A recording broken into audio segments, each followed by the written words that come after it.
আচ্ছা, খাদান না তুফান, দেব না সাকিব খান? দেবের খাদান না সাকিব খানের তুফান, কোন মুভিটা সুপারহিট হবে? আচ্ছা, যদি আমি বলি সাকিব খানের মুভিটা তুফান মুভিটা সুপারহিট হবে, তাহলে কেমন হয়? আবার যদি বলি দেবের খাদান মুভিটা সুপারহিট হবে, তাহলে কেমন হয়?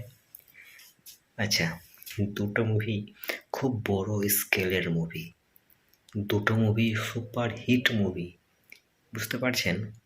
সাকিব খানের সিনেমাটা তুফান বিশাল ভরপুর অ্যাকশন আছে, দেবের খাদান সেটাতেও ভরপুর অ্যাকশন আছে।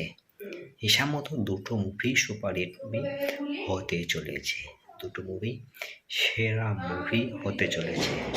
ঠিক আছে, দেব ভার্সেস সাকিব খান নয়, দুজনেই সুপারহিট, সুপারহিট হিরো আর সুপারহিট মুভিও দুটো হতে চলেছে।